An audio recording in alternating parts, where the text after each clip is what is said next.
ስለዚህ በራሱ ይሄ በዚህ ዓለም ላይ መኖር መከራ ችግር ይህ ብቻ አይደለም። በተለይ ደግሞ ለአማኝ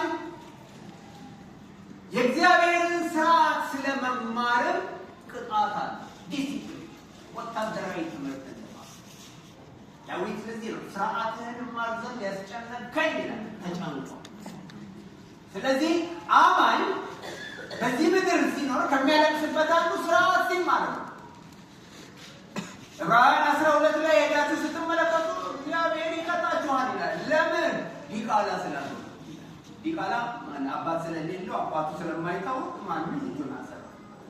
እግዚአብሔር ግን ልጆቼ ይላችሁ ስላለ የኛ ኃጢአተኛ ተፈጥሮ ደግሞ ሁሌ ከኃጢአት ስለማይርቅ እጃችን ስለማይርቅ እጃችንን ቃ ያጠፋን ይገርፋል፣ ይቀጣል።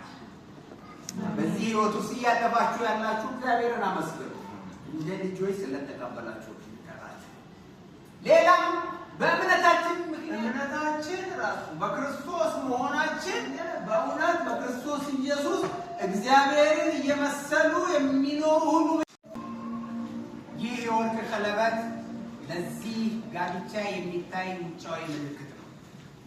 ከወርቅ የሚበልጡ ጥቂት የከበሩ ማዕድናት እንዳሉ ይታወቃል። ይሁንና ወርቅ ግን በእግዚአብሔር ቃል ለከበረ ነገር ምሳሌ ነው።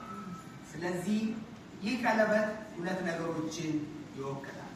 የመጀመሪያው የጋብቻ ክቡርነት ሲሆን ሁለተኛው ክብ ነገር በመሆኑ ክብ ነገር ደግሞ መጨረሻ እንደሌለው ጋብቻም መጨረሻ እንደሌለው ከሞት በስተቀር የሚለየው ነገር እንደሌለ መገለጫ ነው።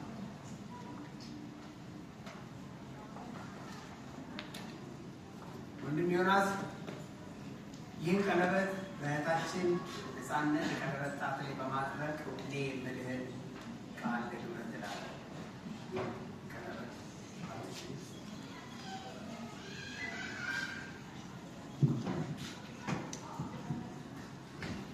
እኔ ዮናስ ንጉሴ አንቺን ነፃነት አፈወርቂ ሚስቴ አድርጌ ስወስድሽ ለፍቅሬና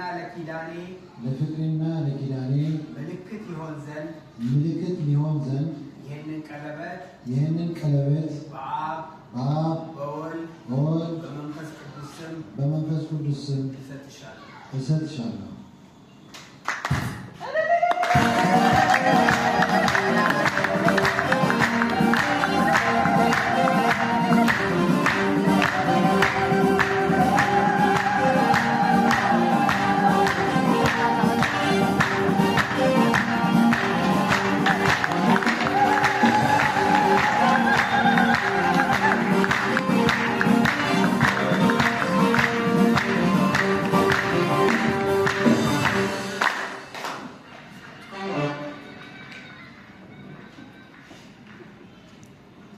እንደቆምን ከእግዚአብሔር ቃል ላይ አንድ ስፍራ አነባለሁ። ኤፌሶን 5 ቁጥር 21 አሜን። ልጆቻችሁን ወደዚህ ዘርጉ፣ ጸልዩላቸው።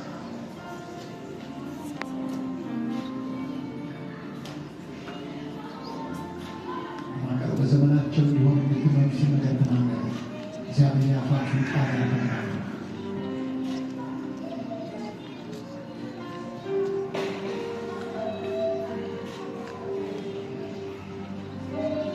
ዘላለማዊና ጻድቅ የሆንክ እውነተኛ አምላክ ቃል ኪዳን የምታከብር